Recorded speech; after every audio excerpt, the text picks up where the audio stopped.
Please like the video so my efforts don't go in vain. In this game world, there are various treasure chests. Like ordinary wooden chests, precious golden treasure chests, and unique dazzling diamond treasure chests, and the most precious forbidden treasure chest, which was rewarded to Zhou Yi after killing the boss monster.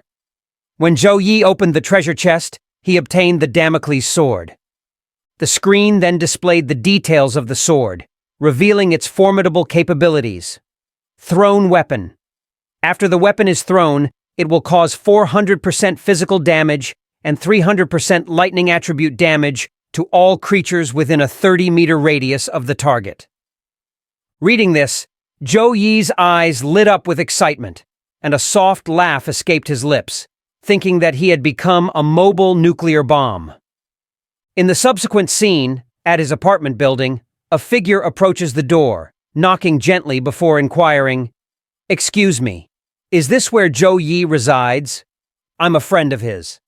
Zhou Yi receives a notification on his screen about visitors coming, prompting him to wonder if his sister has returned. He decides to hide his nickname before checking who the visitor is.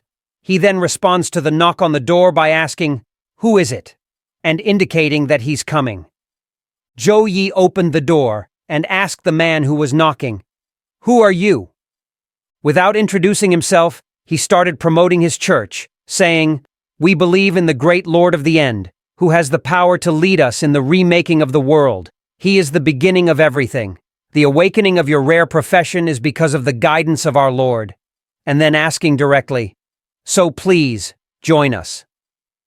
Thinking about the cult this weird man was talking about, Zhou Yi declined and decided to call the authorities secretly. The man notices Zhou Yi's phone. Zhou Yi attempts to close the door, but the man forcefully opens the door with his strength and asks if he's calling the police. Zhou Yi to step back defensively. Expressing outrage, he says, "How dare you call the police? Now I'll just have to send you directly to my lord." The man attacks, shouting, "Die!" In response, Zhou Yi activates his skill, the Hand of God, to either steal the man's skill or weapon. Zhou Yi realizes that whether it's the weapon or the skill, he must steal one first to weaken the man's strength. Zhou Yi receives a warning notification on the screen stating that the Hand of God skill is not allowed on human players. Zhou Yi, with a frustrated expression on his face, thinks to himself, "Damn it. How come there is such a setting?" After realizing that he is unarmed because he thought it was his sister, he decides to make do with a knife nearby. He grabs the knife and mentions that his weapon mastery skill allows him to use any weapon effectively. Zhou Yi utilizes his death eye to pinpoint the man's weakness, and upon finding it, he swiftly executes his skill, 10-step 1, Fatal Strike. The man acknowledges Zhou Yi. He then ominously declares that the only outcome for rejecting the Church of the End and daring to call the police is a dead end. The man turned to attack Zhou Yi with his sword, bringing it dangerously close to Zhou Yi's neck. However, before the man could strike, an arrow suddenly pierces his head, instantly killing him. The guy who shot the arrow was behind Zhou Yi with his partner. The partner checked the man's body and reported to the captain that the target was identified as a cult member, and he was dead. Following this, the captain comes toward Zhou Yi and reassures him that it's safe now.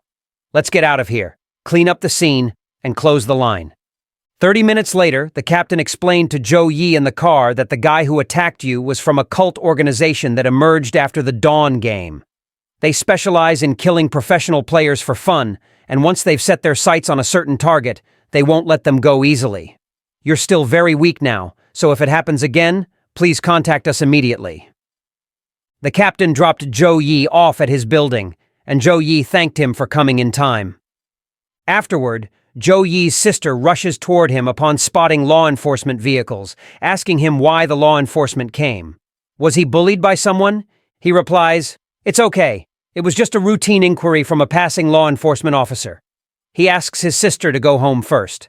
His sister was relieved after hearing this. When they both get to their apartment, his sister asks, "Hey, how did you do today? What profession did you awaken? What's your nickname? Let me add you as a friend." Zhou Yi makes a dull face, but then his sister says, "What's with the sad face? It doesn't matter even if you awaken to a living profession. Your sister's salary is very high now, so I can support you. Why don't you tell me about your profession? Zhou Yi replies, "No need, thank you, sister. But I'm a little sleepy now, so I'm going up to rest first." After the conversation with his sister, he found himself deeply contemplating the passage of time. Time goes by so fast I almost forgot.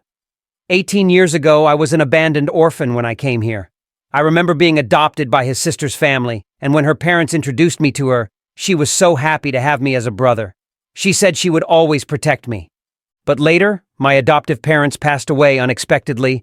Zhou Yi was afraid to reveal his profession and nickname. He knew that his sister might be put in danger. Zhou Yi said to himself, "Sorry, sister, give me some time. When I'm strong enough, I'll definitely tell you about my profession."